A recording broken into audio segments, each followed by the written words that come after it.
excited to be here today with my guest, and we're going to talk about his book, Changes, but I'm going to actually let him introduce himself. All right. My name is Michael Diettrich-Chastain, founder and CEO of ARC Integrated, which is a leadership development and team effectiveness training company. And so we go in and help organizations become peak performing through a process of assessment, coaching, and training. And I can go into my background if you'd like. Yeah, well, that's what I'm up to currently. I would love for you to tell me first about your name. You have Sure. a hyphenated name. Yep. So it's pretty simple. Dietrich is my mom's last name, and Chastain is my dad's, and they gave me both, and I'm stuck with both, throughout my life. That's great. So yeah. It seems from your book, I think you dedicated the book to your parents. Yeah. And it seems like you, in dedicating your book, I'm making the assumption that there is definitely a close bond with both parents, Yeah. and I get a sense too that there's been a matriarchal piece based on some of the stories in here of I think your mom and even maybe your stepmom. Yeah. There are a number of stories about family in the book. Interesting that you picked that up. I have a close relationship with both parents. And what else? What else can I say? Yeah, I don't know if there's a matriarchal overarching component to it. Although certainly there are a lot of family stories in the book. So, Yeah, that's awesome. Yeah. Well, in just kind of segueing into parents, how much do you think your parents have influenced you in terms of your path? And you use storytelling in the book. Was that a part of your upbringing, storytelling? Yeah, not like a formal way, I don't think. But yeah, I guess I would say, informally. Certainly that, they were a huge influence in developing kind of, curiosity, compassion, and kind of respect for all living things, which I think is an element that maybe comes through a little bit in the book. It's definitely informed a lot of ideas. And I would say I may even say this in the dedication, but really encouraging kind of a natural curiosity, which I think has served me and still serves me, professionally and personally. Do you think that's inherent? Do you think being curious is an inherent quality, or do you think it's something that could be cultivated through coaching? Yeah, so I think both. I think it is inherent, and I think about curiosity as like a marker of emotional intelligence, and we know from a lot of research that emotional intelligence can be built. And so, I absolutely believe that even someone that's not naturally curious can, kind of build that strength as a characteristic in them through coaching, through self-discovery work, through meditation, through various outlets. So those are the ways people can externally cultivate a sense of curiosity? I would say those are some ways. I think there are probably many ways that people could exercise that strength, or build that as a strength. So you work with corporations now, or companies? Yeah, companies, yeah. So how would you go about helping a company because curiosity is so important for innovation, I would think. Yeah, great, well said, yeah. Yeah, I agree. So how do you even begin to look at that with a company and that's a good question. From a systems perspective? Yeah, I would first want to know, like, what is the inhibitor of curiosity? So is it trust? Is it transparency? Is it boredom? Is it engagement? Is it something else? And so that would be my first question, and then from there kind of decide what's the best intervention. Okay. And so I think those examples I gave, could be very, very different inhibitors of curiosity. Frustration could be an inhibitor of curiosity, right? Yeah, tell me more about that. How frustration would inhibit. So I think, thinking about like cultures at work, right? So certainly, and I'm sure many people could resonate with this. I've had jobs where, every day it's a frustration for various reasons. Maybe you don't like your boss, maybe you don't like your coworkers, you don't like the environment. So you're kind of in this constant stress response, right? And so if that's your kind of natural occurrence in an environment, it's hard to be curious because you're so focused on the stress, maybe even unconsciously. And so that would be an example of how frustration could be. Great. make sense? It does. It does. So we met when we worked at a outpatient mental health facility in Asheville, and we shared a client. This is probably, what do you think, 5? Gosh, that's right. I forgot. 5, 6 years ago. Yeah, that sounds right. That sounds right. Yeah, it's probably 5 or 6 years ago. And one of the things that stood out for me and impressed me was this client was, non-adherent with keeping appointments, and and some of it was out of their control, but some of it, was within their control. And you were both compassionate and firm in setting boundaries around that, and ultimately needed to discharge this client because of not keeping appointments, and which ruptured in some ways the therapeutic relationship. Sure. So tell me about how to integrate compassion and boundaries from not only a corporate perspective, but when you used to work with individual clients in therapy and coaching. Yeah, gosh, it's such a rich, deep question. I see a number of themes when we work with companies, leaders, and teams, and one of them that seems to come up often is boundary setting. And that could be in the context of like setting a clear trajectory for success or failure. It could be, kind of shared responsibility within a team. It could be like, personal boundaries, either not strong enough at work, or maybe someone that needs more transparency at work, right? So this idea of boundaries is always active, and so I guess depending on how it shows up, that would decide how to work with it. But I can say we're always working with it. Yeah. It seems like. Yeah. So how do you set boundaries? Like is it difficult for you personally? Because it's so much of what you probably teach other people is how you've learned about yourself. Yeah, absolutely. Yeah, I think that is a lesson that I have learned over the years. I think growing up I was not as good at it, and through various professional and personal experiences, it necessitated growth, right? And so I definitely think it's a lesson I've learned over the years, and the importance of it, and continue to see the importance of it through the work that I do. In answer to your question, though, like how, I think just recognizing like continually asking that question, like what's my responsibility and what isn't, is really helpful. Making a continued effort to not take things personally is a really helpful strategy. I guess those are the two things that come to mind. Yeah. Oh, what's the difference? Do you think boundaries and codependency go hand in hand? Yeah, definitely. That's kind of the nature of codependency, right? Like a lack of boundary, right? Yeah. What do you think? I think it does. I'm just thinking personally. I tend to be like giving and generous, but when I feel like I've been giving and generous and I feel resentment, that's when I know that my boundaries have been crossed. Love it. So it's a matter of if I'm giving and it doesn't take away from me or trigger me, then it's not crossing a boundary. But when you're triggered, sometimes then you have to kind of look at like, okay, I'm triggered, and how can I set up a boundary here and not be seen as nice. And right. Sometimes that's difficult. It's got to be difficult from a management perspective and also from an individual perspective. I love that as a strategy, like using the barometer of resentment as a feeling to let us know if there's a boundary that needs to be set, right? Yeah. So I talk to clients about that often.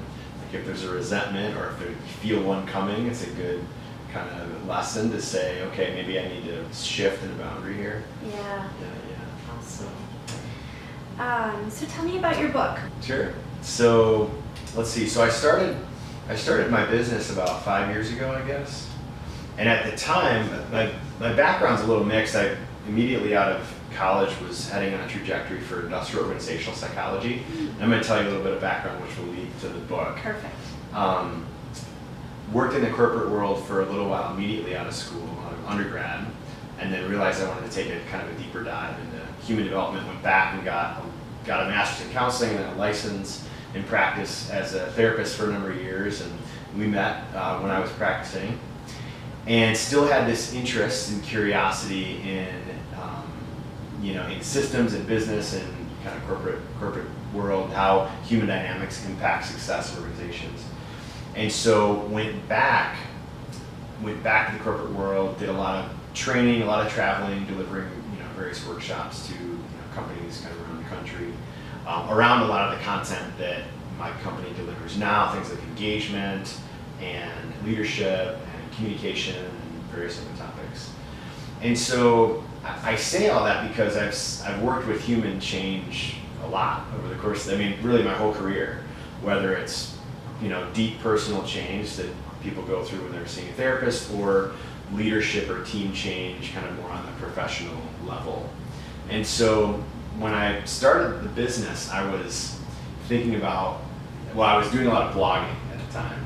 And so at some point in the first year, I was looking at all these blogs I had written, and I was starting to think, like, is there something I'm trying to say? And so worked with this book coach and a hybrid publisher initially with the book, and originally the book was going to be something else, which I don't need to go into, but it was going to be very different. And then, through this kind of continued process of, what I was trying to say, I realized that these kind of themes were emerging. And so as I was asking myself this question, and the book started to shift into more of what it is now, which is essentially looking at these 7 themes that I've seen always come up, whether it's, a coaching client, an organization, or a therapy client over the years. And they're basically various dimensions of our lived experience, and how those dimensions or integration of them can help us create positive change. And if ignored, can inhibit us, right? Can prevent us from moving forward. And so the name. Well, I'll stop there. I can keep going, but that's the short background. So the acronym for changes is cognition, heart, action, nourishment, gut, environment, and spirit. Yeah. So those are key pieces from an individual or organizational. Those are themes that need to be addressed for change. Yeah, in my experience, yes, and then the acronym kind of came second. So what I had when I was really starting to think, like, what are these themes that are always emerging? Asking myself that question, I had this imagine like a spreadsheet, and really seven words emerged, but they weren't cognition, heart, action. They were I don't even remember what they were. But my question was, okay, so here's the 7. I feel confident about that. What if there's an acronym? And so I had all these like synonyms in each column, right? So I've got this spreadsheet of hundreds of words on it or whatever it was, and so that's how I found the name. That's really cool. Yeah. I'm very much interested in gut. I do a lot with gut health. I think gut health is crucial for I agree. The mind-body connection. I think the mind can affect the gut, and the gut can affect the mind. So tell me how gut got in there, or guts, and what are your thoughts about that? So gut, I totally agree and resonate with what you're saying. This connection, this body-mind connection, and in this sense, for the book, guts refers to courage. So having the guts to move forward. And what I mean and what I talk about in the book is, we can have our mental health well, we can have our emotional health, optimized. We can be really in peak performance physically, but we might not have the courage to act on a particular insight that we have. And so the idea being, which one of these 7 dimensions needs our attention, right? Or which one might be holding us back. Okay. So that's what guts is about. So guts is courage. Yeah. So how do you help someone who lacks a sense of courage? I mean, how? Yeah, I like. How is that learned? Yeah, one of the kind of overarching themes in the book as well, and also it's reflected in the work that I do, is I really believe that, helping people land on insight is kind of a first step, right? As a helping professional, whether you're a coach or a therapist or whatever you're doing. Part of the hope is that people gain insight, right? But in my experience and opinion, insight is not a method for sustainable change, no matter what that change is. Insight is like a step in the direction. And so as it relates to your question about guts, that would be the first step, is where's the lack of confidence coming from, or when are some times you felt confident, or what happens, what are the symptoms you experience maybe when you're feeling confident or not, what's your experience like? And then from there, once you gather some insight, figuring out how to experiment with new behaviors to apply that insight. Can you give me an example? Sure. So someone, is just says or comes to the insight that, they really feel confident when they get a chance to speak in public, right, in front of small groups. So maybe then the work is, over the next 3 weeks, just find 2 opportunities to speak to groups, right?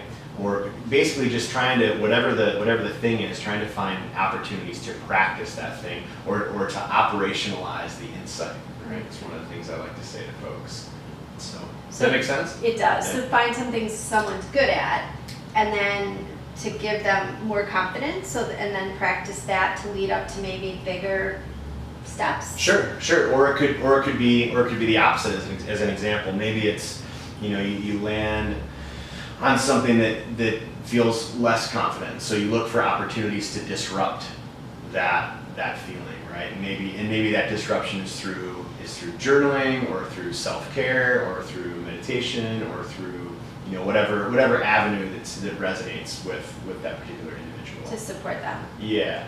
I do find generally that writing works really well for people, kind of regardless of. Certainly there are people that don't like to write, but I would say the vast majority, tracking things via writing can be super helpful, again, as a way to operationalize insight, right? So if I have an insight and then I'm going to practice a behavior, then doing reflection on how was it that how did I do practicing? What was my experience like? So it creates more consciousness and intention into the activity. Interesting. Yeah. I went to a retreat, and I really liked the teacher and the book that we were working from, and decided for a year to do a reflection each day from a reading and how it pertains to my life. That definitely resonates with me personally. There's a really good book, if you don't know about, called The 5-Minute Journal. Do you know about that? That's really good. Yeah, there's just a few questions, kind of morning and night. Just takes 5 minutes, and it's just a nice way to reflect on what was the day like, and at night, and then in the morning, like, what's my intention, what's my gratitude, that kind of thing. And then you can track. Exactly. After a year, you can track where you were and where you came from, and what are your themes. Yeah, right, exactly. So what are the themes for the year? Yeah. We were at a 50th birthday party for my brother. Oh, okay. And my sister-in-law is a teacher, and she got a promotion or a new job somewhere, which was like a promotion. And one of the things that she was talking to me about is failure. And they're teaching in this new school that she's going to be in how to fail. Great. To teach children how to fail. Yes. And you had an example in the book about a situation where you perceived it as a failure, and how you learned from it. Yeah. And do you want to quickly just talk about that? There is one story about, it's in the guts section, about kind of courage to act in the face of fear, and it was about speaking in front of hundreds of people. Yes, that was the story. Yeah. The failure in that was a miscommunication, but basically not being prepared. Had thought it was going to be a group of 35, but then ended up being a group of like 350. And that one was more about we're all faced with these choices all the time, to either run away or run towards something that is terrifying. Right. And that oftentimes, if we can engage, even in the face of fear, that there's rewards on the other side of that. But in regards to failure, I really believe that generally we're given kind of poor messaging about that culturally, and that we have the option to reframe what that means for us, and that if we can look at failure as just information, and as a way to just use it as an opportunity to make a pivot, no matter what the content of the failure is, it can only really be good, or it can only really be a springboard to whatever is next for us. But that requires an intentional framing of what that means. What does failure mean, right? Do you think, I guess this is a twofold question, Yeah. do you think, and I guess like a rhetorical question, but is failure necessary for innovation, corporate innovation, and are progressive companies willing to fail? Yeah. That's a great And question. do you think that social media makes it less likely for us to want to fail? Because it's so out there. Yeah, I'd say yes to all three of those things. Yeah, I think failure is important for innovation, right? Test, fail, retest. I think that's kind of the design methodology, right? That's part of the method. So for innovation, yes, I do believe, and I've seen progressive companies out there that embrace it. And create norms around it. One of the things that we'll do with clients often is talk about the elicitation of regular feedback. And so I'm connecting that to failure, because if we can create cultures where no matter what the issue is, that we're able to create dialogue around it and communicate, then even in the face of failure, we're able to talk and learn and converse, right? And so I think feedback and failure can be very connected. You could even say failure is a feedback, right? So what I'm hearing from you is, if the leaders in companies have an open dialogue with their employees and allow them the girth to make mistakes and see it as feedback, Right. then that is safer for people. Absolutely, yeah, absolutely. I love that phrase, like you can use the frame to create safety, right? How you define failure creates safety or doesn't, right? And there's a study that you may know about, and some folks that are listening may know about it too, but Google did this research around what are the highest performing teams out there. Is it the social team? Is it the team that works 80 hours a week? Is it the team that is the most organized, or kind of data driven? And the reality is that they found like 3 or 4 kind of common themes, but the number one theme was none of those things that I just mentioned. It was psychological safety. Psychological safety is the largest predictor of high performance. And so back to this issue of failure, like if we can reframe failure as an opportunity to learn, like you said, it can create safety and then create high performance, right? Right. And I guess so companies really are just like families. I mean, In a lot of ways, yeah. It's just a different subset of a group of dynamic individuals, Yeah, dynamic totally. It's situation. a different system, yeah. So from a perspective of parents, allowing their children to fail, having that safety net. Yeah. So can you maybe speak to how that would translate in a family setting in terms of failure? How would you teach a parent to let their child fail? Gosh. Even at school. I feel like it's important to say I'm not a parent. Okay. And that so, helps. so that, and I guess part of the reason I say that is because I just have so much compassion for that dynamic. And I think you can tell parents how to do one thing or another, but that when it comes down to it, I can really empathize with not wanting to see a loved one in pain. Right. Right? And so I don't know. I'm not sure what the best way to go about that is. I think it's, in business, it's a little simpler in that, you can give choices, and one choice leads one direction, and another choice leads to another direction. And so I think if there's a way to do that with, a parent-child dynamic, I think that would make the most sense to me. But I get that it's so complicated by the emotional component that's there. And so, I don't know, I've done some reading around the love and logic paradigm. Do you familiar with that? Yeah. The love and logic, that seems like a good paradigm as far as, again, like offering choices and offering kind of, not consequences, but here's what that choice might lead to, and then you kind of let it go, right? Yeah. Let it go and let them choose. Yeah. Yeah. So.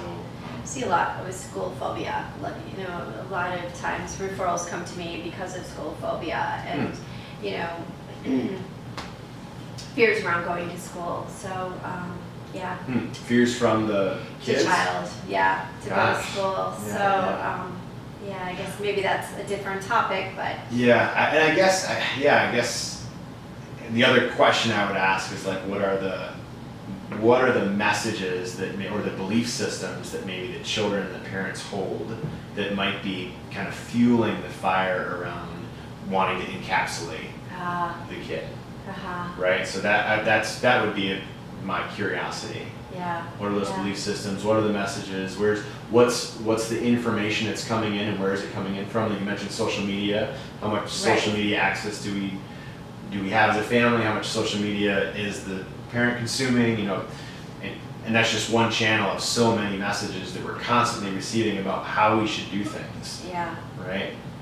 And I think that the ante's up with, you know, the stakes are higher with things being broadcasted on social media. Right. So maybe when someone, you know, did something foolish in school, when I was a kid, like it happened, that was the end of it. Yeah. But if yeah. something's posted Yeah. or if someone like, you know, Yeah. is gossiped about and it trickles out there and is forever out there, Yeah. that is, you know, makes failure harder.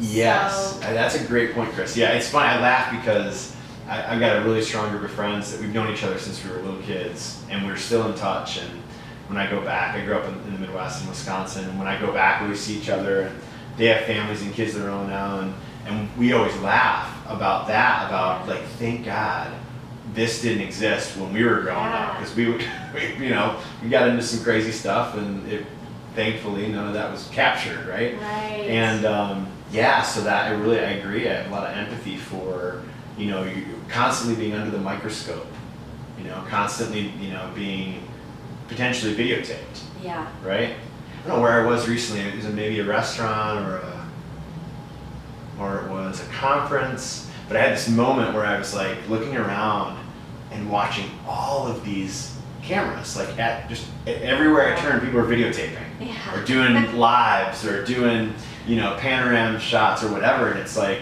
and I noticed, and I had this recognition, like, oh, I'm probably in at least a dozen movies, just walking around, like right now. Just by accident. Just by accident. Yeah. Yeah. So it's so interesting, and It is. yeah, I don't know if there's a way to really escape that, other than, you know, kind of removing ourselves from I guess a modern culture. I don't know. Yeah, and I think,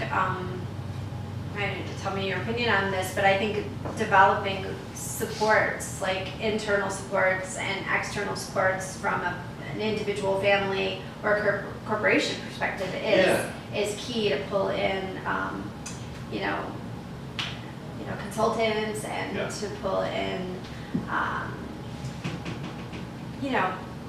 humor. Yeah, right. You know, different ways to kind of bring levity and support when there is so much pressure on so many different levels is key. Yeah, I agree. Yeah, I think that's huge. I think both, like the support piece is kind of the external strategy, and then the internal strategy around like how can we create more resilience in ourselves, and more confidence, and more ability to manage stress along the way given the circumstance. I mean, I really believe that a lot of the way to respond to something like this is on, kind of up to us. Yeah. There's only so much management we can do externally of the situation, because my guess is that smartphones aren't going away anytime soon. Facebook's not going away. No. I heard this podcast recently that it was a nice twist on this idea of like lack of privacy, and this person's perspective was basically like, when they were kind of thinking about the coming 10 to 20 years, their assumption was that things are going to continue to be less private. And what that will result in is kind of just more increased transparency for people, like knowing that there's really nowhere to hide, and that this person's kind of projection was that maybe that'll just result in people being really honest about who they are authentically, and not putting up facades, or trying to create an image of sorts, which is a lot of what we're seeing right now on social media that creates some of that pressure, right? Right. We're trying to live up to these iconic images that aren't real. Right. They're presented and cultivated and framed and pixelated and all that. And this person was saying that's just a kind of temporary instant, and that as we continue to swing, we're going to move into this kind of more authentic reality. So I thought it was a nice, That's hopeful. hopeful perspective. And I always appreciate transparency personally. Right, of course. Yeah. I try to be transparent. Right. One of the things that you mentioned was not resting on your laurels. I think that you give an example of Charlene and how she strived to be better. Mm-hmm. Can you speak of that? Like, do you think that as individuals that we can just kind of be safe and rest on, our laurels, so to speak, or accomplishments, or we can take risks? And how, I guess that comes to the failure piece, is certainly is tied in with that, but how important is that for people and corporations to try to strive for improvement? Yeah, one of the things that I attempt to do in this book is to really drive the message home that you don't have to do anything, right? This is not like a resource to make you into the best version of human that you can possibly be, right? If that's what you're going for, I really believe that the resources and framework in this book will help. And whatever's going on is not nothing that needs to change necessarily. What I am inviting is if there's something that we want, right? If we want to create, if we have a goal, if we have a change in mind in our life, to me the opportunity is, okay, if I want something and I'm not able to get it yet, what's the incongruence between where I am and what I say I want, right? Meaning the incongruence in behavior and habit and emotion and in our psychology, in our environment, right? If we're not able to reach some goal, some achievement, whatever it is, there's most likely some incongruence happening. And so again, nothing we need to do at all, and if there's something that is stressful or we're not able to get there, that's my hope, is that people will use it as a resource to figure out what's the incongruence here. So what is my barrier to change? Yeah. Is it my thinking? Is it my habits? Exactly. Is it, what else? Yeah, my environment. Your environment. And understanding that all of these things are so connected. Like you're like the gut brain example. I think that's a great example as it relates to this kind of mind body connection. But my opinion, all these 7 dimensions are very intensely connected to each other. What do you think is what do you think is the most, the biggest barrier that people tackle? Yeah. To change? It's funny, I've gotten that question a lot over the course of the last bunch of months since this book came out. And the answer I usually give is whatever it is for that person. I don't know if there is one of the 7 that's most important. And I say whatever it is for the person, because I've seen for one person it's their environment, for another person it's their nourishment. That's really their barrier.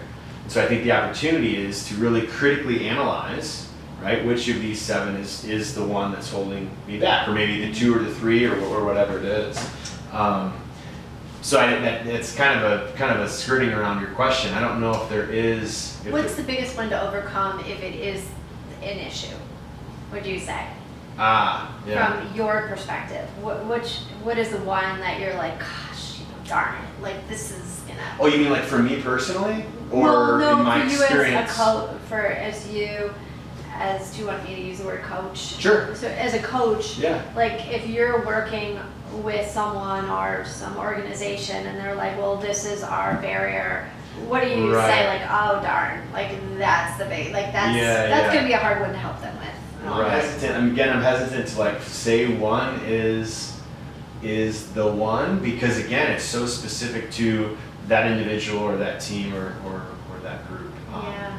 Because again, like if you think about it, like for one person, it might be that, what influences their success is their nourishment, which is how they move, how they eat, how they rest or don't rest, exercise, all the physical experience. And for that individual to make changes in that kind of nourishment piece, which is influencing everything else, is really difficult because that's not familiar for them, right? For another person, they may recognize that as an inhibitor, right? But what really is challenging for them is the emotional piece, because for them they haven't done any emotional work before, And so for them to tackle some of the emotional wounds that might be preventing them from having various kinds of success in their life is a major mountain to climb. And so does that make sense? Like so very different. And I'm sure you see the same thing in your practice. Definitely. Right? Definitely. I do. Yeah. I think the spirit piece too is. Yeah. Talk about that, because from personally, that is such an important piece of mental health. That I find has been missing in some of my experience, especially when I was younger, working in an inpatient unit. I found that spirituality piece was lacking, and it was such an important key to wellness. And now I try to incorporate it as much as I can in my own practice, personally, and with my clients. Yeah. So tell me about how you bring that in, especially to a corporation. Yeah. So, I should be clear that the tools in the book definitely are used more one-on-one.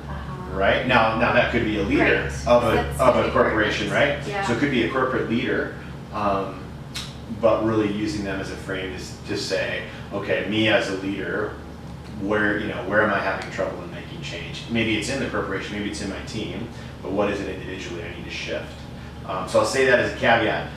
The way I define spirit is belief system, right? So that could be religious or non-religious. And it's interesting that you go to that one, because I guess if I was forced to pick one that was the hardest, it might be that one. And the reason I say that is because belief systems are so heavily embedded in us from they're intergenerational. And they're intergenerational, yeah. And so religious or not, right? There's a lot of depth in them, and they show up in everything that we do. So I think that could be a major shift to make. So that the way that I incorporate it is, again, this critical evaluation of religious or not, how are my belief systems serving me? In what way are they a strength or something that helps build me up or create momentum for me in my life?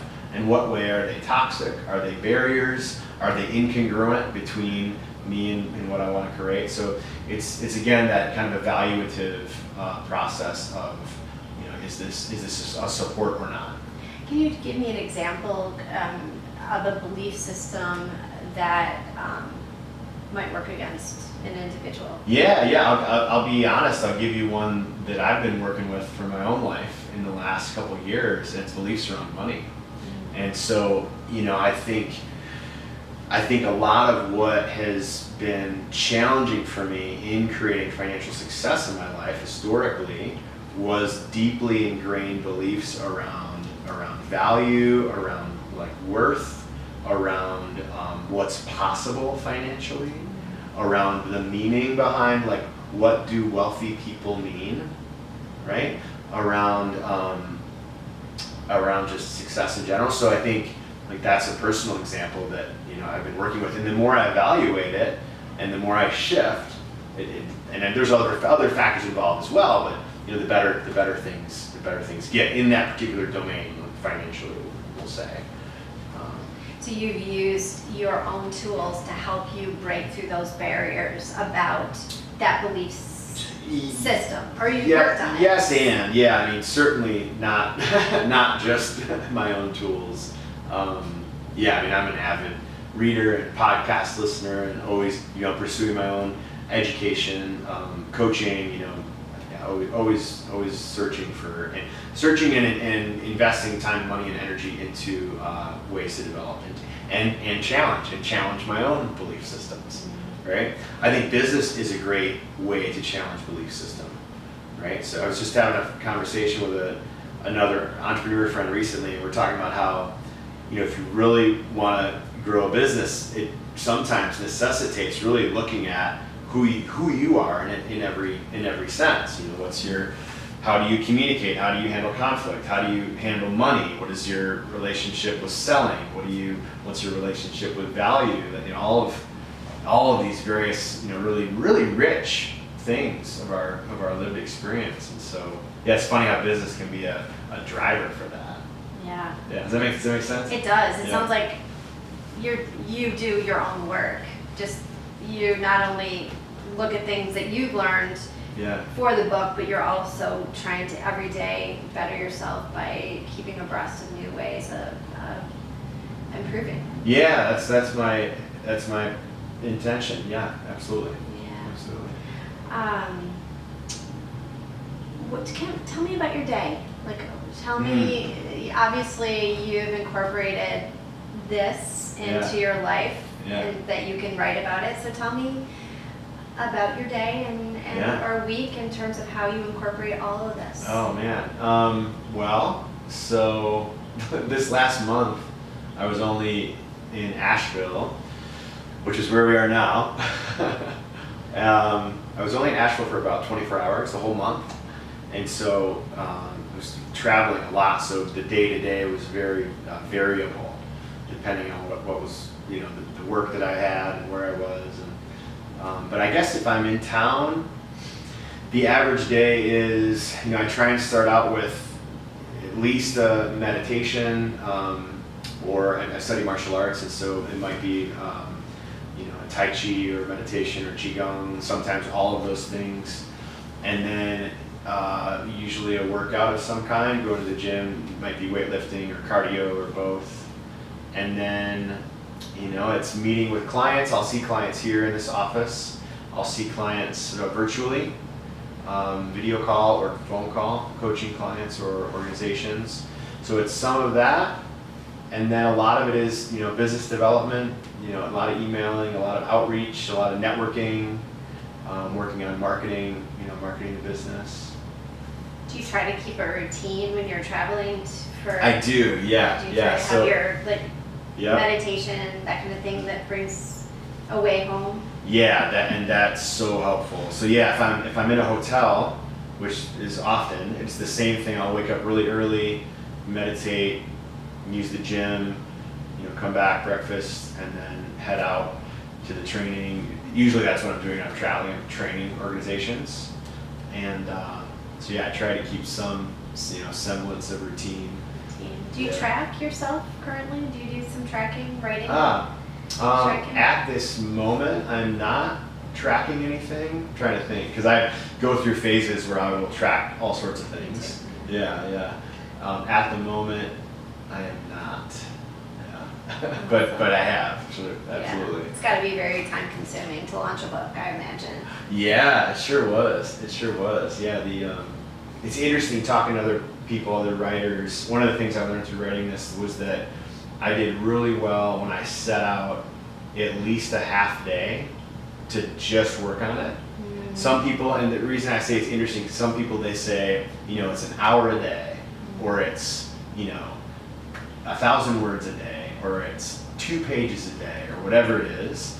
And for me, what I found is that if I can have dedicated time, at least a half day, maybe maybe up to however much time it could take, multiple days, that I was able to get a lot done in that kind of working method. A half a day. At least, yeah. If I could do, there was a few times where I would do a retreat where I would go away for 3 days, or a couple times I went away for a week.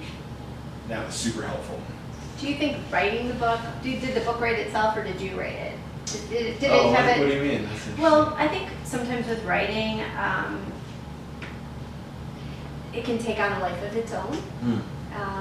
Especially if you come from a spiritual perspective of, belief systems. It's kind of just spurring you on. Did it in some ways take on a life of its own, and did it change you in writing it? Yeah. One of the things that was that I was grateful for and surprised by was like the stories that came through during the process.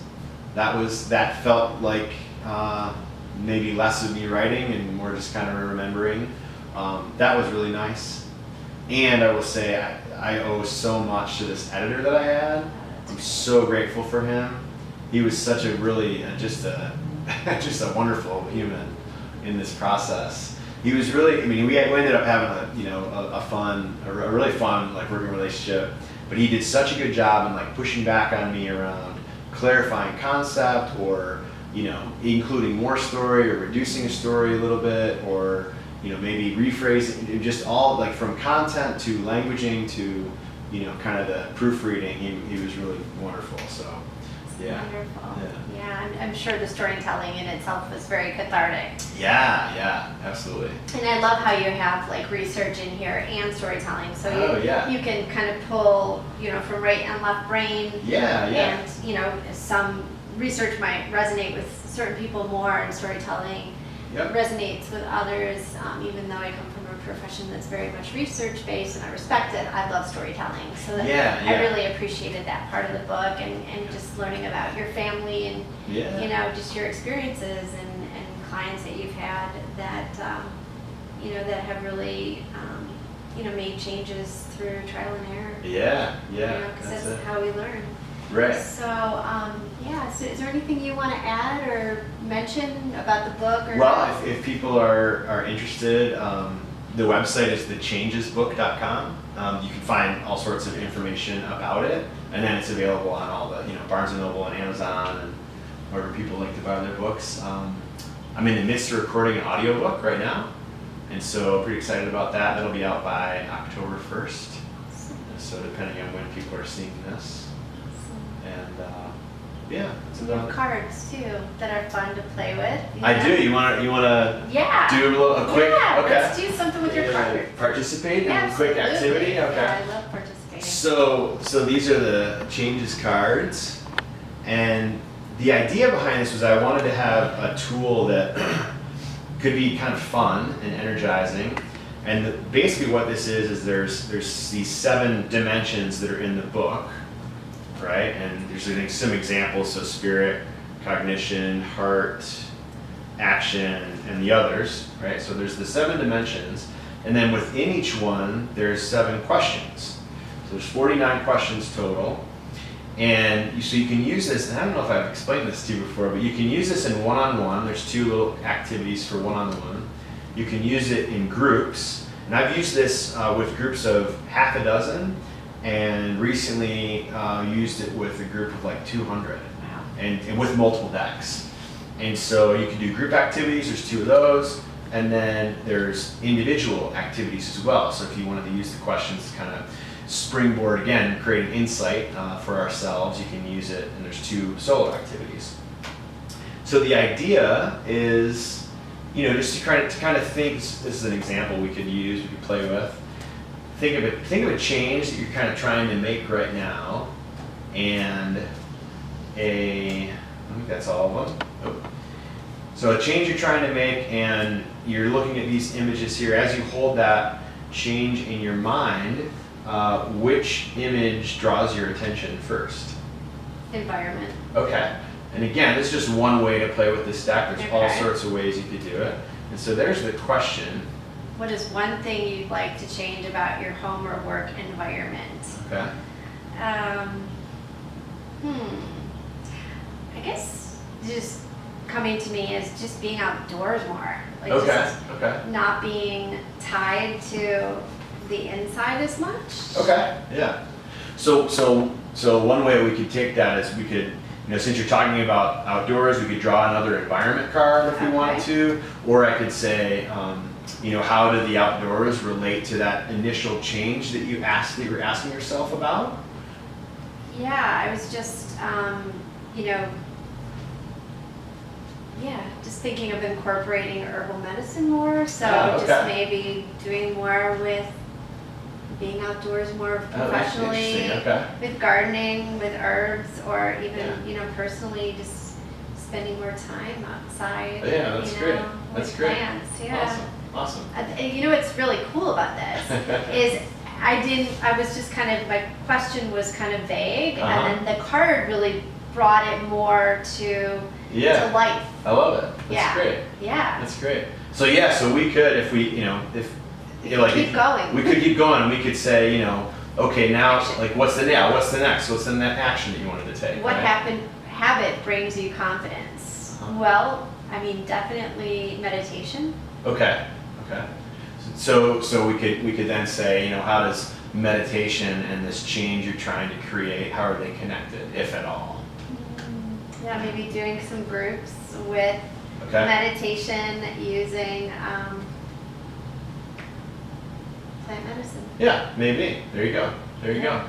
So yeah, as you can see, you can use it as a way to facilitate conversation in a fun way. And I can see how it would be a coaching tool too, to help people just to kind of open up to possibilities. Exactly. So you always start with, I guess, possibilities, and then you narrow it down from there. Yeah. So yeah. I love it. Yeah. Thanks for playing. Yeah. Thanks for being a part of this interview. Yeah, absolutely. Appreciate it. Thank you. Yeah, thank you.